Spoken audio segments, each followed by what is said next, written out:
दोस्तों, आज हम लोग एक बहुत ही महत्वपूर्ण विषय पर बात करने वाले हैं।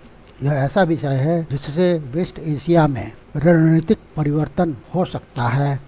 मैं बात कर रहा हूँ यूएस सऊदी अरेबिया के बीच न्यूक्लियर डील के बारे में। यह एक ऐसा समझौता है जो मध्य पूर्व में ऊर्जा और राजनीति के भविष्य को एक नया रूप दे सकता है। इस पर विस्तार से चर्चा होने वाला है। यह वीडियो आप सभी के बहुत ही काम आने वाला है, इसलिए शुरू से आखिर तक बने रहिए। हम अमेरिकी सऊदी सिविल न्यूक्लियर डील के बारे में विस्तार से चर्चा करेंगे। इसके प्रभाव, विवाद और आपके लिए इसके क्या मायने हैं, इस पर विशेष रूप से प्रकाश डालेंगे। तो चर्चा का मुख्य बिंदु हमारा है US Saudi Arabia nuclear deal से मध्य पूर्व में क्या प्रभाव पड़ सकता है। इससे सऊदी अरब और संयुक्त राज्य अमेरिका को परस्पर क्या लाभ हो सकता है और इसमें क्या रिस्क इन्वॉल्व है, अर्थात इसमें क्या जोखिम है। चलिए हम लोग चर्चा को शुरू करते हैं। मैं मनीष कुमार हूँ, आप सभी का मेरे चैनल पर स्वागत है। जैसा हमने बताया, हम लोग एक ऐसे विषय की पड़ताल कर रहे हैं जो जियोपॉलिटिक्स और एनर्जी इनोवेशन का एक यूनिक संगम है, और यह बात हम कर रहे हैं अमेरिकी सऊदी अरब के बीच असैन्य परमाणु समझौता की। आप लोग यह सोच रहे होंगे यह समझौता क्यों महत्वपूर्ण है, कि क्या संभावित लाभ और जोखिम हैं। इस वीडियो के अंत तक आपको न केवल समझौते की स्पष्ट समझ बनेगी, बल्कि यह भी जानने को मिलेगा कि यह ग्लोबल पॉलिटिक्स और एनर्जी स्टेबिलिटी को कैसे प्रभावित कर सकता है। आगे बढ़ते हैं और हम लोग बात करेंगे इस समझौते की विशेषताओं के बारे में। अमेरिका और सऊदी अरब के बीच सिविल न्यूक्लियर डील एक महत्वपूर्ण समझौता है। इसका उद्देश्य दोनों देशों के बीच परमाणु सहयोग के लिए एक ढांचा तैयार करना है। यह समझौता मुख्य रूप से अंतर्राष्ट्रीय नियमों का पालन सुनिश्चित करते हुए परमाणु ऊर्जा के शांतिपूर्ण उपयोग पर ध्यान केंद्रित करता है। लेकिन महत्वपूर्ण यह है कि इस समझौते के अंतर्गत क्या सम्मिलित किया गया। यह समझौता मुख्य रूप से अमेरिका को सऊदी अरब को एक असैन्य परमाणु कार्यक्रम विकसित करने के लिए आवश्यक तकनीक और विशेषता प्रदान करने की अनुमति देता है। इसकी अवधि 30 वर्ष रखी गई है। इस समझौते के अंतर्गत सऊदी अरब यूरेनियम को इनरिच कर सकता है, अर्थात संवर्धन कर सकता है। संयुक्त राज्य अमेरिका सऊदी अरेबिया को टेक्नोलॉजी और विशेषज्ञता सऊदी अरब को प्रदान करेगा ताकि वहां पर सिविल न्यूक्लियर कैपेबिलिटी का निर्माण हो सके। इसमें परमाणु रिएक्टरों के निर्माण और कर्मियों को प्रशिक्षित करने का भी प्रावधान है। हालांकि इस समझौते का एक प्रमुख पहलू परमाणु हथियारों के प्रसार को रोकने के लिए लगाए गए सख्त उपाय हैं। यह एक रणनीतिक साझेदारी है जो दोनों देशों के लिए ऊर्जा सुरक्षा बढ़ाने का वादा करती है। लेकिन यह जो डील हुआ है वह चुनौतियों से रहित नहीं है, अर्थात इसमें भी चुनौतियां हैं। आगे बढ़ते हुए हम लोग बात करेंगे 123 एग्रीमेंट की। यह 123 एग्रीमेंट अमेरिका के एटॉमिक एनर्जी एक्ट 1954 का सेक्शन 123 है। सऊदी अरब और संयुक्त राज्य अमेरिका के बीच न्यूक्लियर डील का यह एक प्रमुख तत्व है।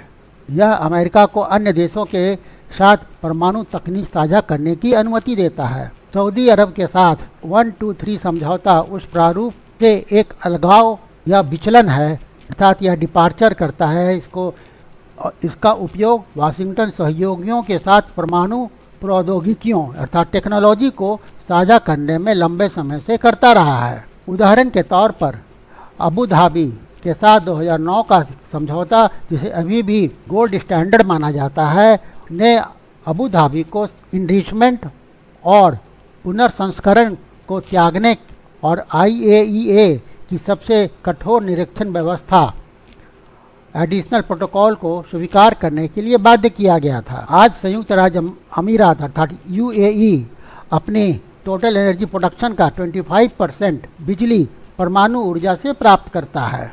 लेकिन सऊदी अरब के केस में इस तरह का कोई त्याग सऊदी अरब को नहीं करना है। यहाँ पर 2 साल के अध्ययन के अधीन सऊदी की धरती पर अमेरिकी फर्मों द्वारा संचालित एक ऐसे साम्राज्य के भीतर निर्मित एक ब्लैक बॉक्स संवर्धन सुविधा का विकल्प खुला छोड़ता है। यहाँ पर यह याद रखना चाहिए, सऊदी अरेबिया के क्राउन प्रिंस मोहम्मद बिन सलमान ने एक बार न्यूज एजेंसी से बात करते हुए कहा था, सऊदी अरेबिया परमाणु अप्रसार के लिए प्रतिबद्ध है, लेकिन यदि ईरान परमाणु हथियार हासिल कर लेता है तो सऊदी अरब भी उसे हासिल करने में संकोच नहीं करेगा। उसी प्रकार से एडिशनल प्रोटोकॉल भी सऊदी अरब के ऊपर नहीं लागू किया गया है। यह सौदा दोनों सरकारों द्वारा स्वयं तैयार किए गए बायलैटरल निरीक्षण पर निर्भर करता है, जो वाशिंगटन द्वारा आधी सदी से दुनिया को स्वीकार करने के लिए कहे जा रहे मानक से एक कदम पीछे हटना है। कांग्रेस के पास इसकी समीक्षा के लिए 90 कार्य दिवस हैं और इसे रोकने के लिए वीटो प्रूफ बहुमत की आवश्यकता होगी। हालांकि यह सौदा हस्ताक्षर के अगले दिन ही राष्ट्रपति ट्रंप की इस घोषणा से जटिल हो गया है कि यह सौदा सऊदी के अब्राहम समझौते में शामिल होने पर ही यह लागू होगा। यह एक ऐसी शर्त है जिसका रियाद ने हमेशा विरोध किया है। आगे बढ़ते हुए हम ये देखेंगे कि इससे सऊदी अरेबिया के में क्या एनर्जी ट्रांसफॉर्मेशन हो सकता है, अर्थात सऊदी अरेबिया को क्या इससे लाभ हो सकता है। सऊदी अरब के लिए यह समझौता लैंडस्केप को बदलने जैसा एक हिस्टोरिकल डेवलपमेंट है, अर्थात यह समझौता परिदृश्य में एक ऐतिहासिक बदलाव का प्रतिनिधित्व करता है। सऊदी अरब तेल पर अपनी भारी निर्भरता से हटकर अपने ऊर्जा स्रोतों में विविधता लाना चाहता है। परमाणु ऊर्जा में निवेश करके सऊदी अरब वैश्विक स्थिरता लक्ष्यों के अनुरूप कार्बन इमिशन या उत्सर्जन को कम करते हुए अपनी बढ़ती ऊर्जा मांगों को पूरा करने का लक्ष्य रखता है। अमेरिका के लिए भी यह समझौता परमाणु क्षेत्र में अमेरिकी कंपनियों के लिए आकर्षक अवसर प्रदान करता है, जिससे नौकरियां पैदा होंगी और तकनीकी प्रगति को बढ़ावा मिलेगा। इसके अलावा यह मध्य पूर्व में अमेरिका के प्रभाव को मजबूत करेगा, रणनीतिक गठबंधनों को सुदृढ़ करेगा और अक्सर संघर्षों से घिरे क्षेत्र में स्थिरता को बढ़ावा देगा। अब हम लोग इस समझौते से उत्पन्न विवाद और जो चिंताएं हैं उसके ऊपर बात करेंगे। हालांकि यह समझौता विवादों से मुक्त नहीं है। एक प्रमुख चिंता परमाणु प्रसार की संभावना है।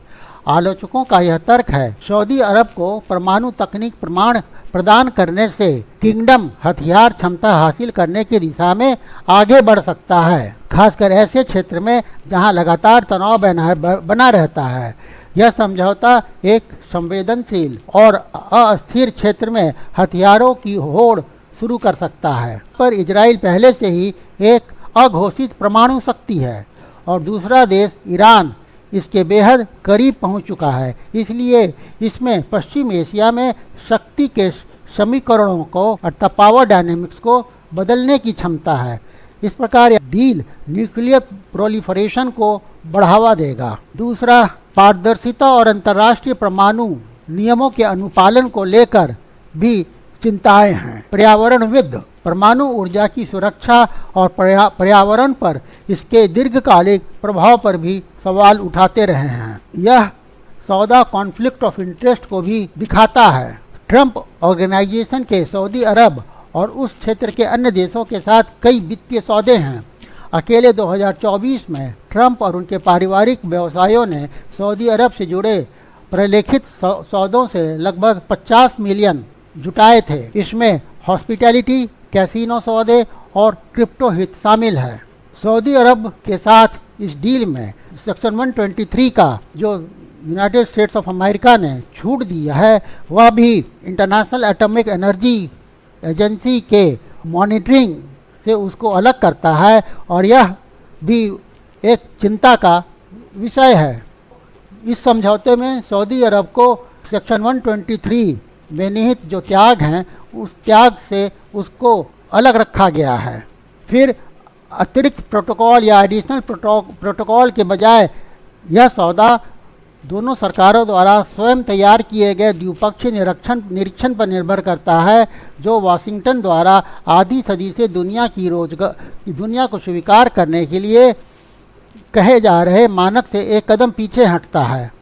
कांग्रेस के पास इसकी समीक्षा के लिए 90 वर्किंग डेज जरूर हैं और इसे रोकने के लिए वीटो प्रूफ बहुमत की भी आवश्यकता है। हालांकि यह सौदा हस्ताक्षर के अगले दिन ही राष्ट्रपति ट्रंप ने एक ऐसी घोषणा कर दी जिससे यह पूरा डील खटाई में पड़ सकता है, जब उन्होंने कहा कि यह डील तभी लागू होगा जब सऊदी अरेबिया अब्राहम अकॉर्ड को स्वीकार कर लेगा।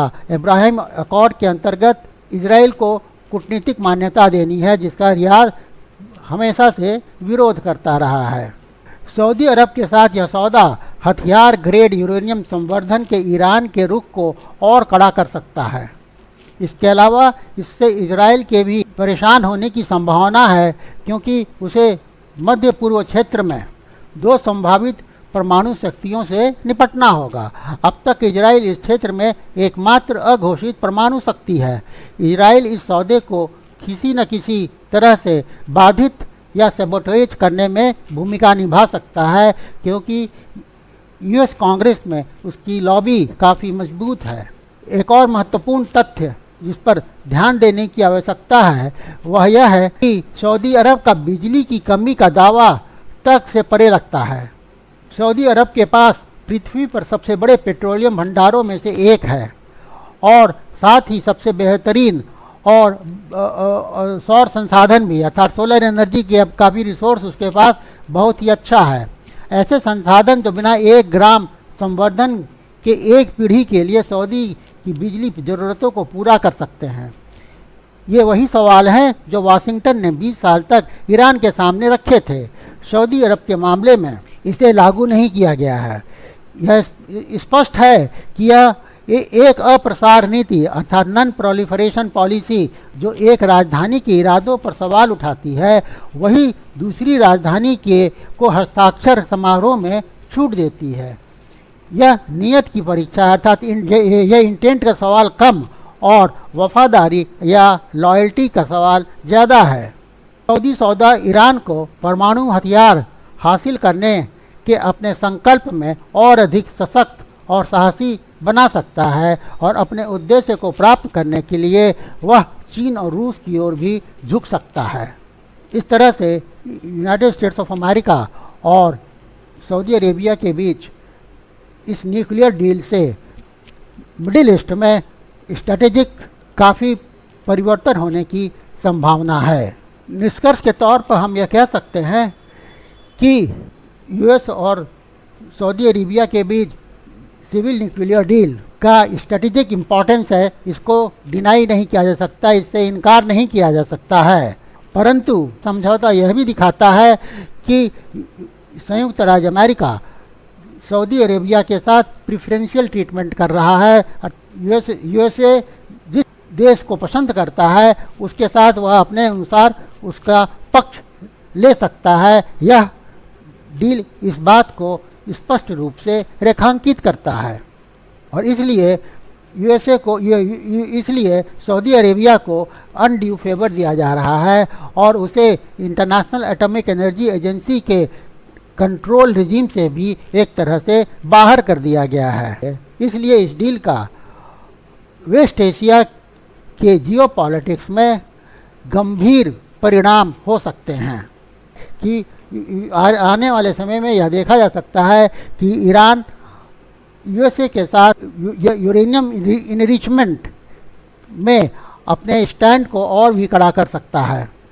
साथियों, यदि आप लोगों को यह वीडियो अच्छा लगा है, इन्फॉर्मेटिव लगा हो, तो वीडियो को लाइक करिए, ज़्यादा से ज़्यादा शेयर करिए, अपनी राय दीजिए और यदि चैनल को अब तक सब्सक्राइब नहीं किया है तो चैनल को सब्सक्राइब करिए ताकि ऐसी ही विषयों पर आप तक विश्लेषणात्मक जानकारी लगातार पहुंचती रहे। Thank you for watching. मिलते हैं नेक्स्ट वीडियो में। Thank you.